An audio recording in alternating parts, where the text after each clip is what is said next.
I don't know if I'm gonna make a tutorial for this thing in the future because it is definitely a complex build right here, but I'll think about it. Might be tutorial, might not be. Who knows, maybe this video gets like 10 likes or something. We'll do a tutorial. Well, I've thought about it, and I'm gonna make a tutorial.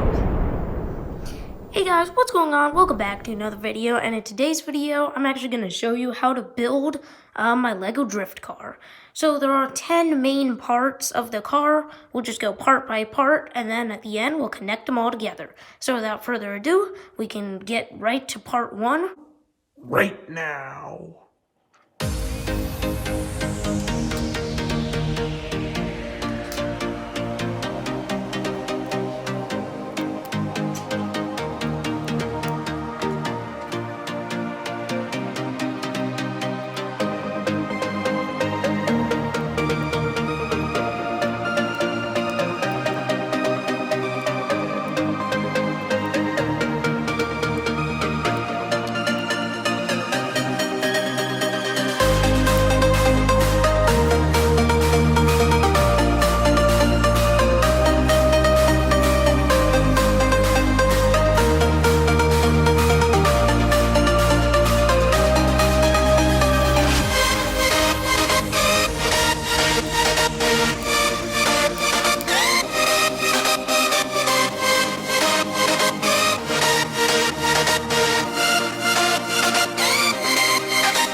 Okay, so here's the finished product right here. Now we just need to hook up the power functions.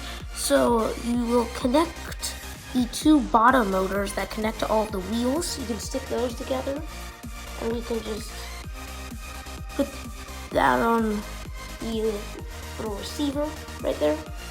And then our other motor can go in the red area, just like that. Then all you gotta do is hit that green button, and then to control it, this is to drive, and this is to steer. So, as you can see, now we have a fully functioning car that can also turn. So yeah, This was the tutorial for it. Hope you have fun driving it if you did build it. And if you didn't, thanks for watching as well. And yeah, that's what we're going to cover for today's video. Thank you very much for watching, and I'll see you in the next video. Bye!